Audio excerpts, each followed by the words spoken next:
Hace mucho tiempo, en una galaxia muy, muy lejana. Vamos, es la línea de apertura más famosa en toda la historia del cine.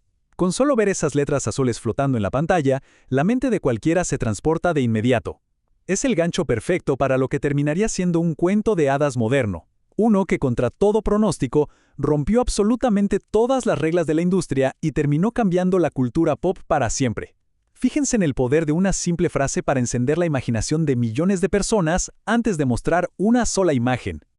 Ahora bien, contrastemos esa vibra mística y antigua con la cruda realidad actual. Pensemos en esta cifra: 70.000 millones de dólares. Ese es el valor estimado de esta inmensa maquinaria hoy en día. Es una locura. Pasó de ser un proyecto súper arriesgado de ciencia ficción, que casi lo tiran a la basura los ejecutivos, a ser la segunda franquicia más valiosa de todos los tiempos. Y es que, en sus inicios, casi nadie en Hollywood daba un centavo por una historia de magos espaciales y naves sucias. Así que bienvenidos a este análisis visual donde vamos a desglosar exactamente cómo ocurrió esto. A lo largo de esta exploración vamos a rastrear el propio viaje del héroe de la franquicia, apoyándonos en los datos duros, las jugadas maestras de negocios y claro, las influencias creativas que moldearon todo este universo. Básicamente es una clase maestra sobre arte, negocios y cómo construir una mitología desde cero. Para no perdernos, nuestra ruta será la siguiente. 1. El origen del mito. 2. Las tres grandes trilogías. 3. La expansión televisiva. 4. El negocio y la cultura. Y 5. Un legado inmortal. ¡Arranquemos! Entramos de lleno a la sección 1. El origen del mito y la visión de George Lucas. Todo imperio tiene un arquitecto, ¿cierto? Y allá por 1971, Lucas soñaba con una épica espacial gigantesca. Pero curiosamente, Hollywood les cerró las puertas en la cara varias veces. Les parecía una rareza total, un pastiche carísimo y un fracaso asegurado, sobre todo en una época donde la ciencia ficción no vendía boletos. Pero aquí está el secreto. Las ideas más brillantes casi siempre se arman usando piezas que ya existen. Lucas fue un genio absoluto mezclando influencias para crear su famosa receta. Tomó la estructura de El héroe de las mil caras de Joseph Campbell. Luego, agarró el tono cómico de los personajes de La fortaleza escondida de Akira Kurosawa.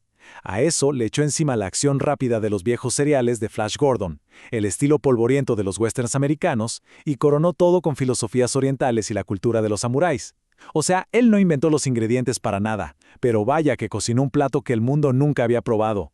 Pasamos ahora a la sección 2, las tres grandes trilogías y cómo definieron diferentes eras cinematográficas.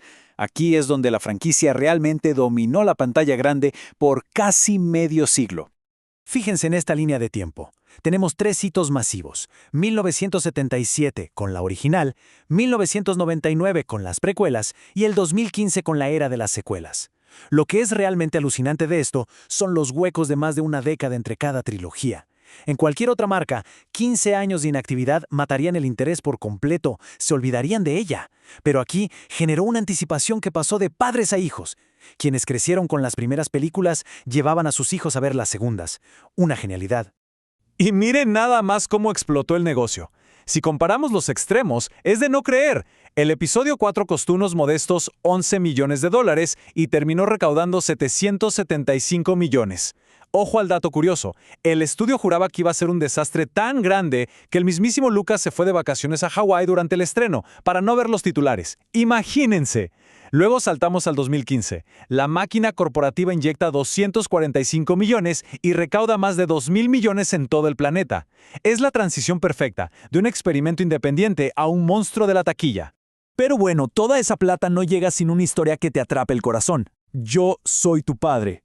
Uf, esas 4 palabras en El Imperio Contraataca elevaron todo el nivel de la saga. Fue literalmente el giro más grande del cine moderno, tan grande que le dieron diálogos falsos a los actores en el set, cosas como Obi-Wan mató a tu padre, solo para despistar a la prensa. En un solo segundo, esa revelación metió un drama familiar tremendo que dejó al público entero con la boca abierta. Años más tarde, la franquicia pateó el tablero de nuevo, pero esta vez con la tecnología, la revolución del CGI. El episodio 1 hizo historia al ser el primer mega éxito grabado casi todo en sets digitales. Fue un salto brutal.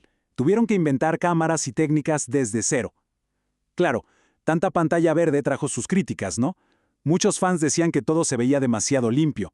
perdiendo esa textura sucia, real y práctica que hacía sentir a la trilogía original tan auténtica. Y entonces, en el año 2012, ocurrió un terremoto en la industria. $4.050 millones. Ese fue el cheque masivo con el que Disney compró Lucasfilm. Literalmente nadie se lo esperaba, lo mantuvieron bajo un secreto absoluto. Fue sin duda uno de los movimientos comerciales más grandes en la historia del entretenimiento, cambiando para siempre quién llevaba el timón de esta nave. Como era de esperarse, esta megacompra dividió a la comunidad de inmediato. Por un lado, había una emoción tremenda, la promesa de películas todos los años, un universo en expansión y presupuestos gigantescos, una fiesta. Pero del otro lado, había una preocupación muy real, el miedo a que el espíritu independiente y creativo se perdiera bajo el control de una corporación, y el riesgo evidente de saturarnos con tanto contenido que terminara matando la magia. Todo esto nos lleva a la sección 3, la expansión televisiva y el famoso renacimiento en streaming. Vamos a ver cómo la franquicia encontró sus salvavidas saltando a nuestras pantallas chicas.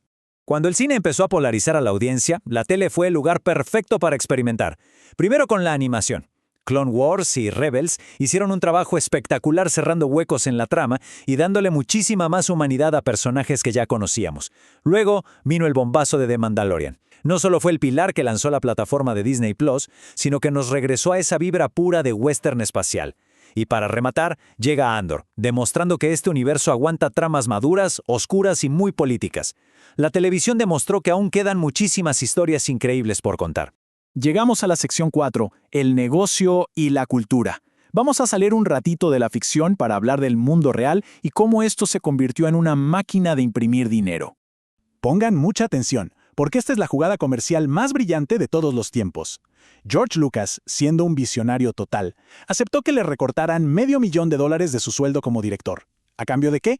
De quedarse con todos los derechos de la mercancía y las futuras secuelas. Los ejecutivos de Fox aceptaron muertos de risa, pensando que nadie compraría juguetitos espaciales. Bueno, quien ría al último no. Sables de luz, figuras de acción, legos, parques temáticos, todo eso ha generado miles de millones de dólares más que todas las entradas de cine juntas. Una locura. Pero claro, no puedes vender ni una sola figura de acción si la gente no siente nada viendo la pantalla. Y el responsable de ese sentimiento tiene nombre y apellido: John Williams. Como dicen por ahí, su música no solo acompaña, sino que le da vida propia a las imágenes. Imaginen tratar de conectar emocionalmente con naves raras y aliens sin esa imponente orquesta de 80 músicos de fondo. Williams fue quien realmente le inyectó un alma inmensa y atemporal a todo este universo. Y esa conexión llegó a un punto tan profundo que trascendió al nivel de la religión. Sí, escucharon bien, el Jediismo.